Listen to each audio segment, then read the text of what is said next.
I was standing near the far wall of my aunt's living room when it started. The room was full. Cousins, aunts, uncles, neighbors who had been around so long they counted as family. Someone had cooked enough food for twice the people present, and the music was low, and everything felt warm and loud and harmless right up until my mother raised her voice. "Rachel." She said my name the way you say a word you find embarrassing. The conversations around us began to soften. She was standing near the center of the room, holding her glass, and she was smiling the way people smile when they have already decided what they are about to say and are enjoying the build-up. "Come tell everyone what you've been doing with yourself lately." I knew the tone. I had known it my entire life. "I actually was just..." "She's broke," my mother said clearly, cutting across me with the ease of someone who has done this many times. No job to speak of. No plan. Can't pay her own bills. Laughter moved through the room like something spilled. I stood very still. She continued. She talked about the time I had borrowed money from her. She mentioned, in front of everyone, the figure, a specific number that I had told her in private, in trust, when I had no one else to turn to.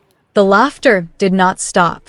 I did not cry until I was in my car. Not because I was trying to be strong. I just could not process it quickly enough in that room to produce a visible reaction. My body was still catching up with what had happened by the time I was outside in the dark parking area, sitting with both hands on the steering wheel and the engine off. The specific cruelty of what she had done was the private details. I had told her those things in confidence, the number, the borrowing, the gap in employment, because she was my mother and there was a period in my life when I still believed that meant something. She had taken all of it and laid it out on a table in front of 30 people and let them laugh at it. I sat in the car for a long time. I replayed each moment the way you replay something you are trying to fully understand. And somewhere in the middle of that replay, something in me went cold and precise and clear in a way I had not felt before. What my mother did not know, what none of those people laughing in that room knew, was that I had already been living on my own for almost 2 years. Not comfortably. Not easily. The financial collapse had come when I was 28. A small business I had built over 4 years fell apart in a span of 6 months due to a combination of circumstances that I will not bore anyone with, except to say that none of them were laziness, and all of them were real. I lost almost everything. I moved 4 times in 18 months. I ate badly and slept worse and spent a period of about 8 months doing whatever work I could find. Night shifts at a logistics warehouse, freelance data processing, delivery driving on weekends. During that time, I said very little to anyone about where I actually stood. What I did do, in the middle of all of it, was start something that did not look like much from the outside. A small consultancy work-from-home arrangement with a company that needed remote administrative coordination. The pay was inconsistent at first. By the second year, it had become regular. By the third year, I had added 2 more clients. By the time my mother humiliated me at that gathering, I had been building quietly for long enough that the number in my account would have surprised her. She still had the image of me she had formed at my lowest point. She had never updated it. She did not know because I had stopped telling her things. The caller introduced herself as a property agent named Vera. She said she had gotten my details through a referral, someone I had done work for who occasionally passed names along to people in their network when relevant opportunities came up. She was calling because a property had just been listed for a quick sale, and the profile of the buyer they were looking for matched what she had been told about me. She gave me the address, and I recognized it immediately. My mother's house. The house my mother had bragged about for 12 years at every family occasion, in every conversation where the topic of stability and success came up. The house she used as evidence of her own worth whenever she wanted to position herself above someone else. That house. "Your client wants a quick sale?" I asked. There was a pause. Then Vera said, carefully, "The current occupant is a long-term tenant. The actual owner, the registered owner, has held the property as a rental investment for years. He's ready to exit." I sat with that for a moment. My mother was not the owner. She had never been the owner. She had been a tenant this entire time, paying rent on a house she talked about as though it were a legacy she had built with her own hands. Before I read through the documents Vera sent, I sat with the memory of every time my mother had mentioned that house, as though it were proof of something. There was a family gathering about 3 years earlier where a younger cousin had been talking about saving to buy a property, and my mother had patted the arm of the woman beside her and said, "I know what it takes. I've owned my home for over a decade." I had been in the kitchen at the time and had heard it through the serving hatch. At the time, I had simply filed it away under the general category of things my mother said that I no longer had the energy to address. Now I was looking at property documents that showed the registered owner as a man named Clifton Ware, with the tenancy agreement dated back almost 14 years. My mother had been renting for 14 years. Not owning, not building. Renting, the same as everyone else, while telling the whole family that she had something different and more permanent. She had used that lie to position herself. She had used it to look down at me and others when we were struggling. The entire foundation of her superiority was rented at a monthly rate. And the man who actually owned it wanted to sell quickly. I read the asking price. I read it again. I did not make the decision quickly. I am not the kind of person who does, and this particular decision carried weight that required real thought. The straightforward version of what I was considering was this: use my savings and the income projections from my consultancy work to purchase a property that my mother was renting without her knowing, and then manage it in a way that reflected the actual market. The complicated version was everything underneath that. Was this revenge? I examined that word carefully for several days. I walked around with it. I thought about what it meant to act from a place of anger versus acting from a place of choosing not to remain powerless. My mother had spent years using a fiction as a weapon. She had used it specifically against me and against others who were actually struggling. She had taken my private vulnerabilities and put them on display for entertainment. And the person who owned the fiction, who owned the house beneath the fiction, was willing to sell. I was in a position to buy. The question was whether I would walk away from an opportunity because it was uncomfortable, or whether I would step toward it because it was mine to step toward. I knew by the end of the week. I texted Vera and said 3 words: "I want it."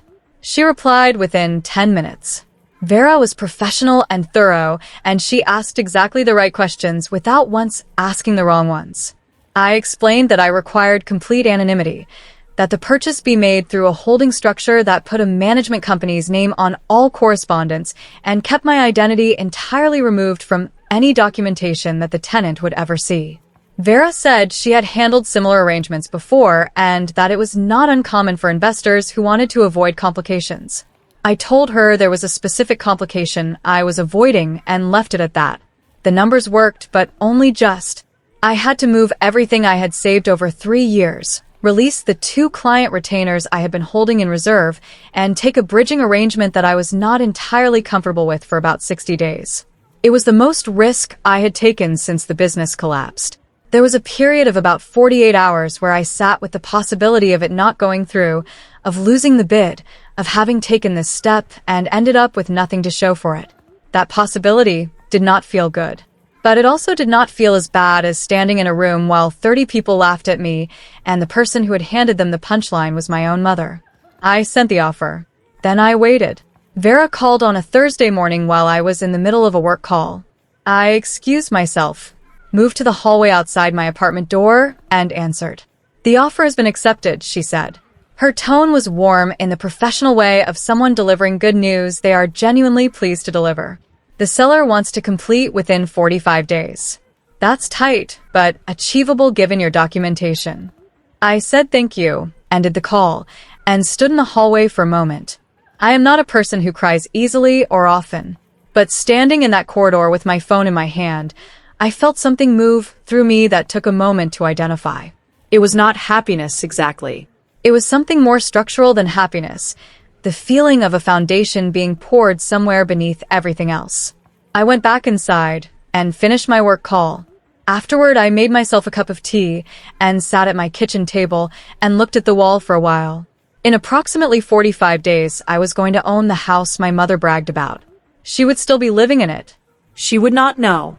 The management company would be her only contact point.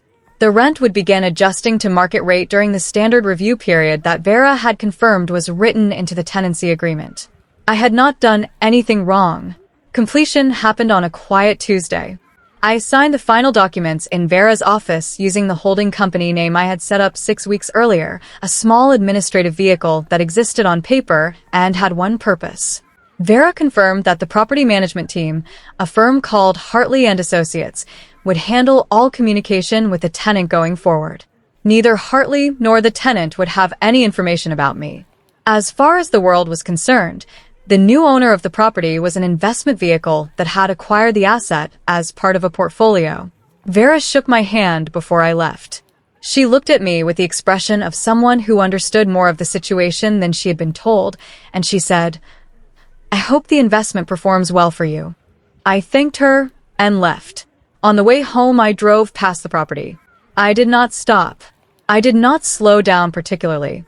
I just drove past it and looked at it the way you look at something that now belongs to you, not with triumph, not with emotion, just with the quiet authority of ownership. The house my mother had been renting for 14 years. The house she had told everyone she owned. The house she had used as her primary evidence that she was more stable, more successful, more worthy of respect than the people around her. Mine. I asked Hartley and Associates to send me a summary of the current tenancy terms within the first week.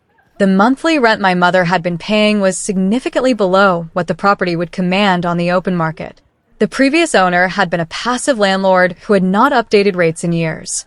The tenancy agreement contained a standard market review clause, which allowed for rental increases with proper notice. I asked Hartley to conduct a market rate assessment and prepare the appropriate notice for a rental review. The increase they recommended, based on comparable properties in the area, was substantial. Not punitive, I want to be clear about that. It was exactly what any new owner seeking a fair return on a market value acquisition would reasonably charge. I read the proposed new figure, compared it to the assessment, confirmed it was in line, and authorized it. "Send the notice," I said. The letting manager at Hartley, a calm man named Dwight who communicated primarily by email, confirmed within the day that the notice had been prepared and would be delivered to the tenant by registered post within 48 hours. I went back to my work, took a client call, ate dinner, and went to bed. I slept well. Financial structure and the rearrangement had consequences that spread outward. My mother's income, as far as I understood it from years of observation, was comfortable enough for her previous lifestyle, but not flexible enough for a significant additional burden. She had no savings of consequence. I knew this because she had told me, indirectly during the period when I had borrowed money from her, that what she lent me represented a genuine stretch. A rental increase of the size Hartley had issued would require her either to find additional income or to cut expenditure significantly. Neither of those options was something she would accept without a fight, because both required her to admit that her situation was more fragile than she presented. So she did what she always did with problems that threatened her image. She borrowed.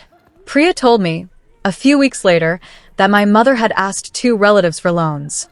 She had framed both requests as a temporary cash flow thing and had been vague about the reason. Both relatives had given her something. It bought her time. It did not change the fundamental arithmetic. I knew the arithmetic better than she did. I had helped design it after all. She was now paying the increased rent plus servicing 2 informal loans. I reviewed the tenancy file each week. Dwight at Hartley was thorough and professional and never asked me questions beyond what was necessary. When I instructed 0 extensions on the payment deadline, he noted it on file without comment. When I declined to grant an informal grace period that one of his colleagues had suggested as goodwill toward a long-term tenant, I did so by email with a single sentence. The terms of the agreement are the terms of the agreement. I was not cruel about any of it. I was precise. There is an important difference. Cruelty is personal. Precision is professional. Every instruction I gave Hartley was the instruction that any reasonable property owner operating within their legal rights would give.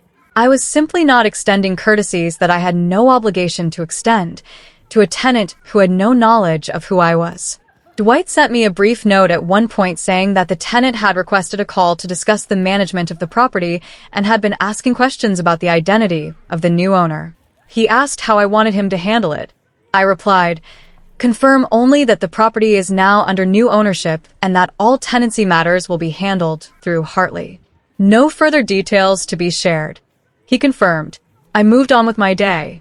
Priya texted me in the 4th month with a message that read, "Your mom is selling things. Like actual furniture. Told Auntie she's redecorating."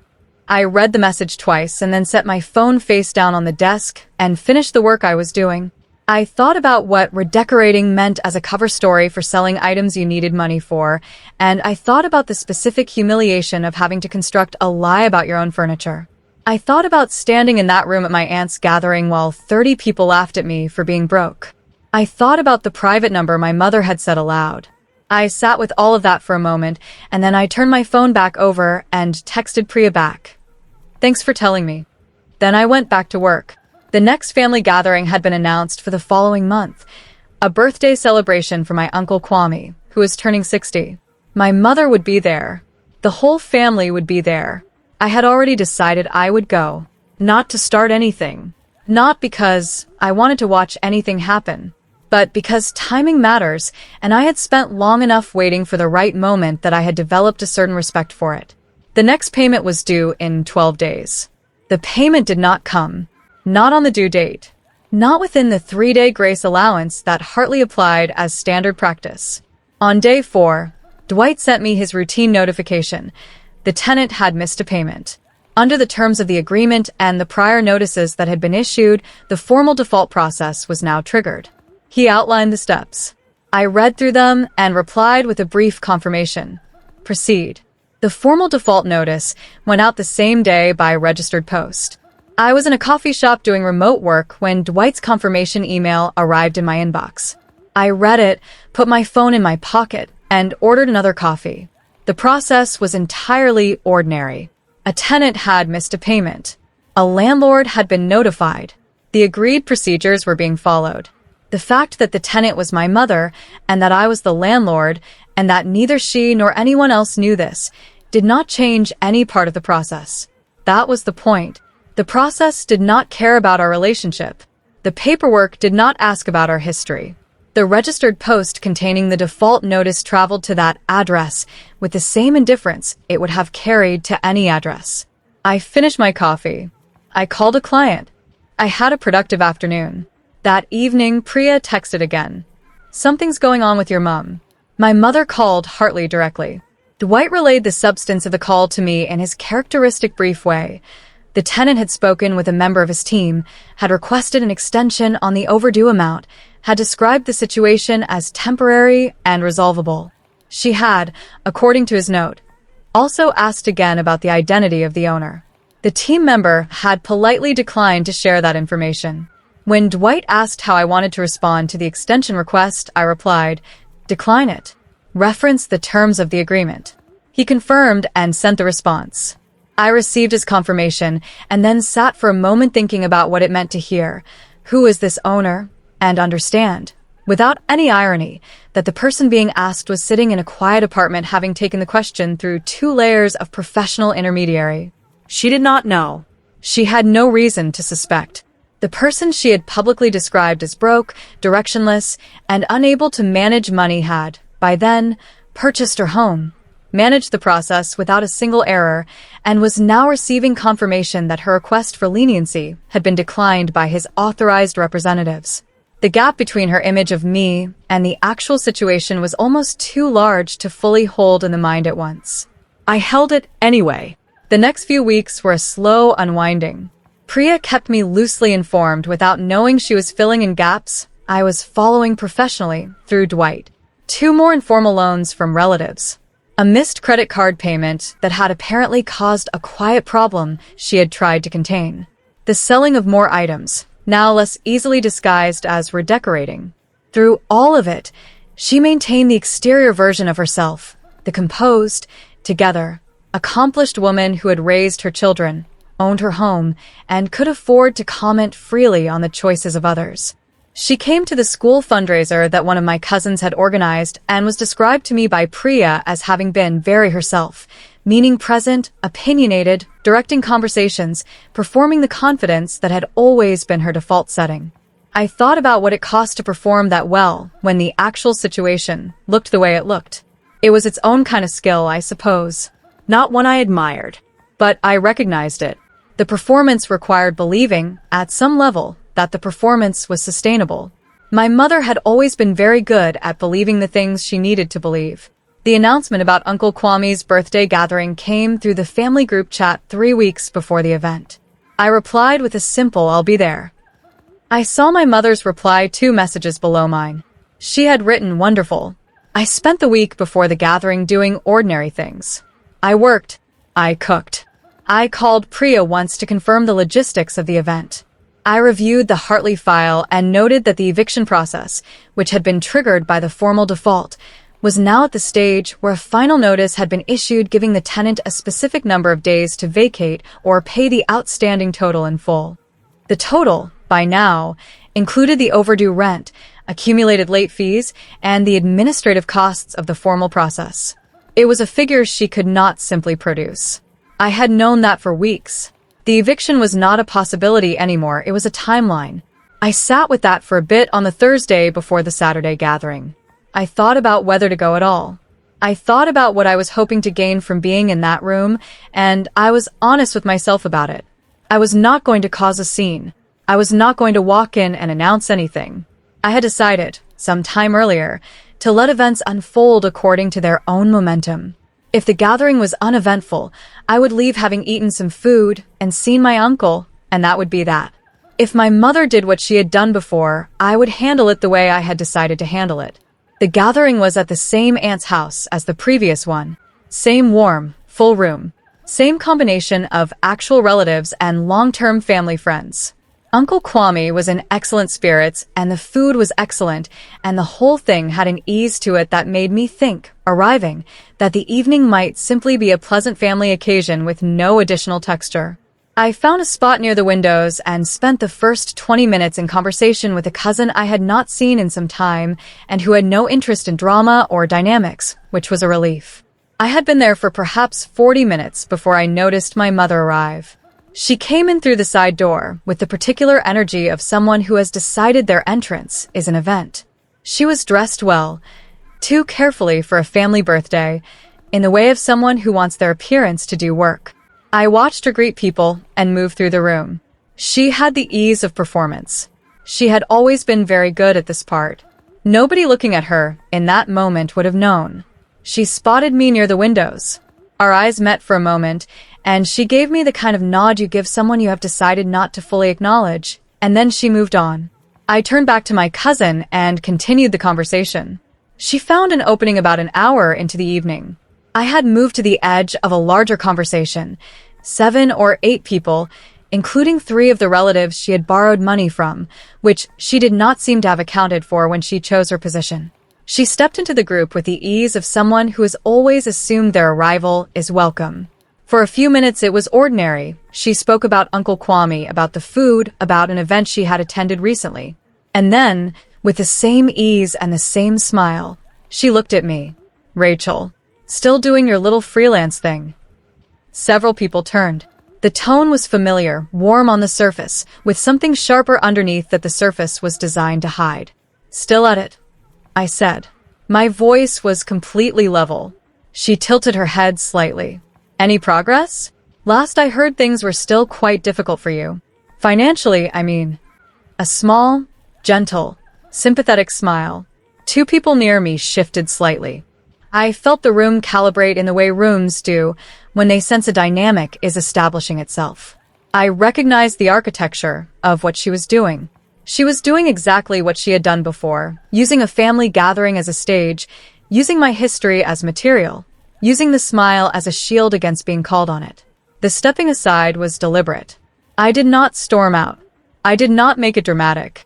I simply said I needed to make a call the way anyone says they need to make a call, and I moved to the hallway off the main room and found a quiet corner near the coat rack. I took my phone out and pulled up the contact I needed. I stood there for a moment. This was the decision point, the final one, the one I had been moving toward for months, without fully announcing it to myself. I could put my phone away. I could go back into that room and have a pleasant rest of the evening.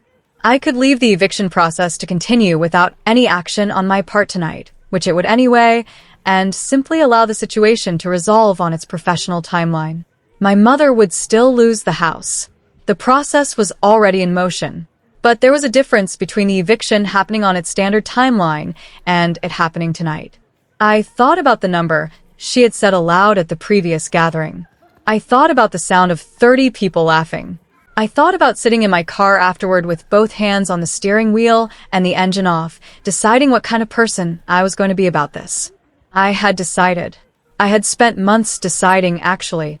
Dwight answered on the third ring. He was in an evening shift. Hartley had staff available late for property emergencies and time-sensitive instructions, which was one of the reasons I had chosen them. "Good evening," I said. My voice was steady and low. "I'd like to authorize immediate progression on the open default file. The final notice has elapsed.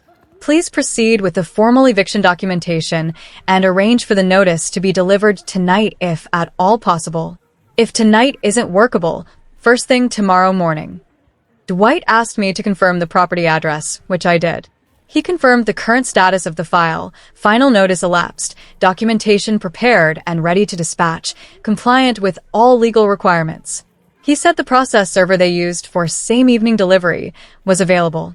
He said they could confirm delivery within the next hour or so, depending on logistics. "That works," I said. "Please proceed." I thanked him and ended the call. The whole thing took less than 2 minutes. I put my phone in my pocket, straightened my jacket, and walked back into the main room. My mother was still in the same group. She was talking about something else now, a renovation she was considering, which I found interesting given the circumstances, and the group was listening in the way people listen to someone who presents themselves with enough confidence that the content becomes secondary. It happened about 20 minutes later. I was in a nearby conversation and I heard it, the specific tone of a phone ringing at a moment when phones should not ring. My mother had the kind of social fluency that allows a person to answer a call mid-sentence and return to the conversation without losing the room, and she deployed it instinctively, holding up one finger to the group and stepping fractionally back to take the call. I watched her face while I pretended to be engaged in my own conversation. The first few seconds of a call do not show much. You can see someone answering, orienting, waiting for the information to arrive. Then the information arrived. I could not hear the words from where I was standing. I did not need to. I watched the shift happen in her expression the way you watch a color change in something, gradually, and then all at once. The composure that had been her armor all evening did not fall off dramatically.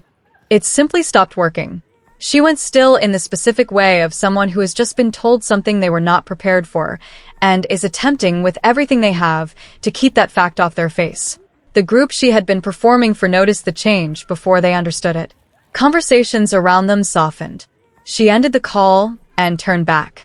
The room had that particular quality of silence that forms when a group of people all stop what they are doing at the same time without coordinating it.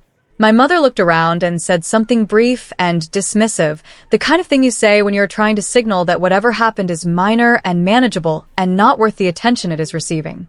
But her face was not saying minor. Her face was saying something quite different. Someone asked her directly if everything was all right. She said it was nothing, just a mix-up with some paperwork. A couple of people nodded and began returning to their conversations. And then Priya, standing 3 people away from me, looked at my mother with the expression of someone connecting a set of she had been looking at separately for a while. She looked from my mother to me. I was not doing anything. I was standing quietly with a drink in my hand. But I was also, apparently, the only person in the room who was not surprised. Priya said my name quietly as a question. Several people looked at me. My mother looked at me. I met her eyes. Then I said, calmly and clearly, not loudly, just clearly enough for the people immediately around us to hear. The property management company called, didn't they? It was not a question. The room stayed quiet long enough for the information to move through it the way information moves, person by person, expression by expression. I did not raise my voice. I did not give a speech. I said what needed to be said simply and without performance. The house my mother rented was now under new ownership. The new owner had been managing the tenancy through Hartley and Associates. The new owner had authorized the eviction after a period of default. The new owner was me. I said all of it calmly, the way you state facts that are simply facts. My mother did not speak for a long moment. When she did speak, what came out was not what I expected, Not anger exactly, more a kind of fragmented version of the composure she had been running all evening, asking how and why and since when. I answered each question in the same register. Since the property went on sale. Because it was available and I was in a position to purchase it. How? With money I had earned and saved while she was telling everyone I had none. The people from whom she had borrowed money were in the room, and they were listening.